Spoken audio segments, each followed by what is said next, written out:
E aí, já pensou em ganhar muito dinheiro com um canal de corte igual esse daqui que você tá assistindo? No primeiro link da descrição temos um aulão para você que quer começar um canal de cortes e faturar muito aqui na internet. Também teremos planilhas que irão te ajudar na hora de organizar a produção do seu canal. Tá esperando o quê?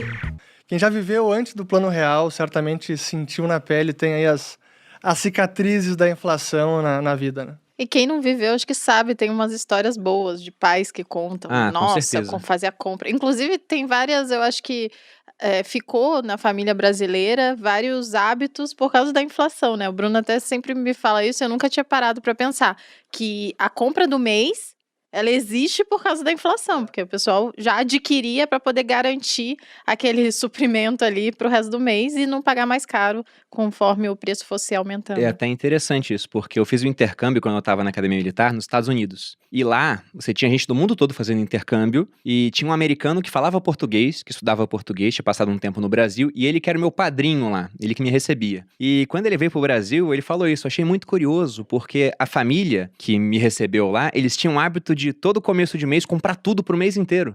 Ele falou, é muito curioso isso, porque aqui nos Estados Unidos a gente vai comprando Quando aos precisa. poucos, né? Nos Estados Unidos, inclusive, você pode comprar o que você quiser, né? Lá é muito fácil a compra, no caso. Não, e é mais barato É tudo. porque é muito barato. Eles sofreram exatamente. muito menos com inflação. E na época eu não era, né, estudante assim de economia como eu sou hoje, mas eu já sabia o porquê disso. Eu falei, olha, isso é reflexo de muito tempo de subida dos preços no Brasil, até de modo descontrolado em épocas anteriores ao meu nascimento, né? E falei pra ele um pouquinho disso. Ele falou, nossa, que doido. Porque era um cara muito novo, ele não pegou hiperinflação, nunca nos Estados Unidos não teve. E quando teve inflação forte, ele não era nascido. E é que nessa época, lá na década de 80, final dos anos 80, início dos anos 90, quando a gente realmente teve uma até hiperinflação, era literalmente receber o salário e sair correndo para o supermercado. Porque teve momentos em que a remarcação de preços era diária.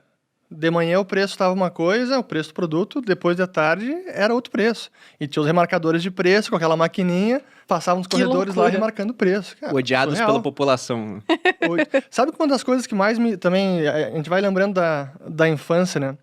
Mas de inflação também dos Estados Unidos. A primeira vez que eu fui nos Estados Unidos foi em 93.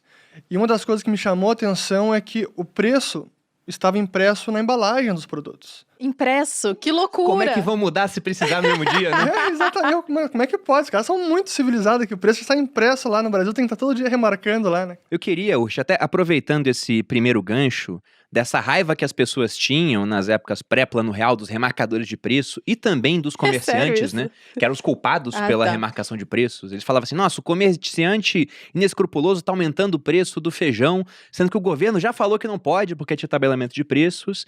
E o brasileiro, ele confunde muito o que é causa e o que é consequência de inflação. Ele vê lá os preços aumentando e fala, olha, isso aqui é inflação e a culpa é de quem remarca o preço, de quem mais seria. É, ele que tá aumentando o preço lá. Exatamente, mas o que seria a inflação, a causa dela? Na verdade, aumentar o preço seria só a consequência do negócio. É consequência. Realmente, esse para mim é o tema principal que todo mundo deveria aprender na escola.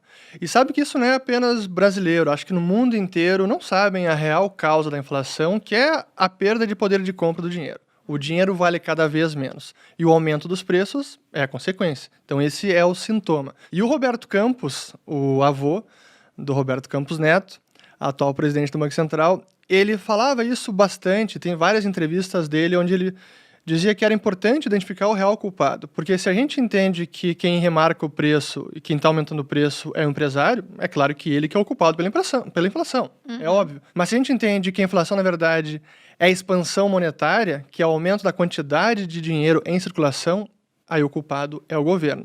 E a resposta que você dá a isso é completamente diferente. Exato. E por isso que a gente via nos anos 80, com o Plano Cruzado, quando teve congelamento de preços, a gente via os fiscais do Sarney, né? Cara, cada bizarrice que a gente teve é uma loucura. E os caras dando voz de prisão para dono de supermercado que estava lá remarcando o preço fora do que tinha na tabela lá, né? Que estava tudo congelado. Mas essas são algumas das loucuras que a gente viveu. Mas por isso que é fundamental entender a causa da inflação, que é o aumento da quantidade de dinheiro em circulação. E quem emite o dinheiro no país? É o governo. Ele tem o monopólio de emissão de moeda, então a gente precisa apontar o dedo para ele. Até ontem eu vi um tweet do Arthur Lira, presidente da Câmara, falando sobre Petrobras? Petrobras. tudo tá caro, gasolina, o gás, não sei o quê. E a Petrobras, não sei. A Petrobras, vamos lembrar que a Petrobras é dos brasileiros. Os brasileiros são seus acionistas. Temos que ver o que está acontecendo.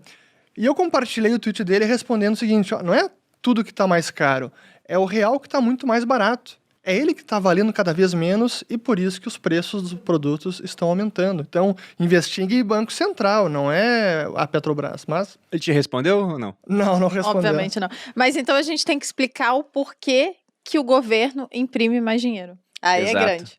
Há várias causas para isso, né? Porque governos, na hora de se financiar, eles têm algumas formas de fazer isso. Eles podem aumentar impostos, o que é muito impopular, quem gosta de pagar mais imposto. Tanto que quando você vê youtubers falando disso, recentemente tivemos um muito grande falando, olha só, o pessoal que é muito rico tem que pagar mais imposto. O que era o muito rico? Mais rico do que ele, né?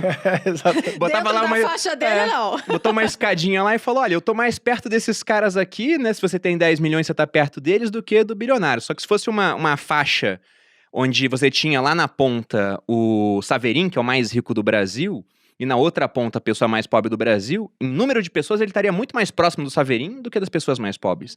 Mas em todo caso, ninguém gosta de mais imposto. Outra maneira é emitir mais dívida. Mas uma hora a dívida fica tão grande que o pessoal acha que não vai ser paga, vai começar a ter uma cobrança de juros maior. E a terceira forma, quase que indolor no começo, seria essa de criar mais dinheiro. É o imposto oculto, né? Porque é muito difícil de identificar. E como as pessoas não entendem que a inflação acaba sendo um imposto, é a forma mais fácil do governo conseguir bancar seus gastos e consegue até responsabilizar os outros pela inflação. Esse que a gente vê os próprios governantes agora, políticos e às vezes até o Banco Central, o vilão da inflação nesse mês é o tomate. Não, porra! É o chuchu. Não, é o próprio Banco Central. É o próprio. Mas a gente vê isso, né? Acho que recentemente também tive uma matéria que eu li do Valor Econômico, e aí tinha os vilões da inflação nesse ano.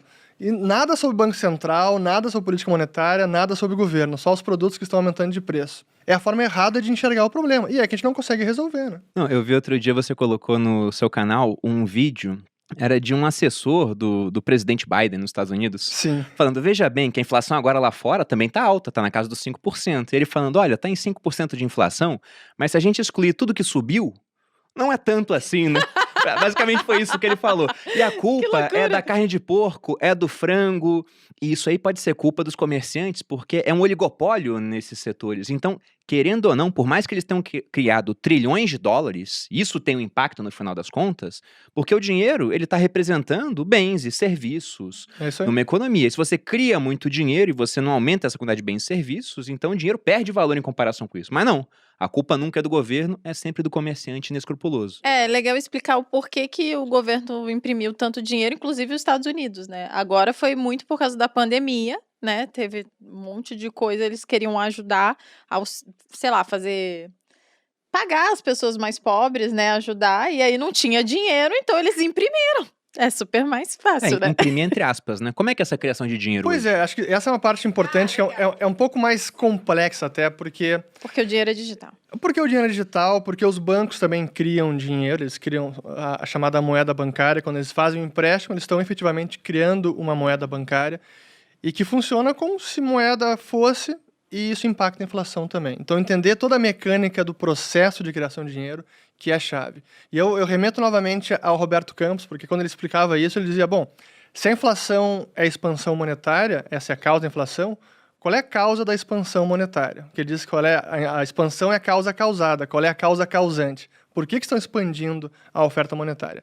No passado, no brasileiro, era muito mais fácil identificar. Cara, o governo não tinha nenhum controle, o Banco Central emitia moeda para financiar o governo assim descaradamente, acreditava na conta do governo, na chamada conta movimento, que era uma conta no Banco do Brasil, e que de lá o Tesouro gastava. Então, digamos que entrava no vermelho sem parar e o Banco Central injetava dinheiro para cobrir essa conta. Então, era um descontrole completo. Mas, com o Plano Real, conseguiram controlar essa emissão monetária no Brasil. E aí, hoje, quando a gente olha essa expansão monetária, parte é responsabilidade do governo, pelo déficit fiscal e tudo isso, mas tem parte também que é o próprio processo de expansão de crédito. Os bancos emprestando, e quando o crédito vai crescendo na economia, isso vai aumentando a massa monetária. Que até, fazendo um parênteses, porque é um ponto importante, a gente fala, bom, estamos aumentando a quantidade de dinheiro em circulação, mas como é que a gente mensura isso, né?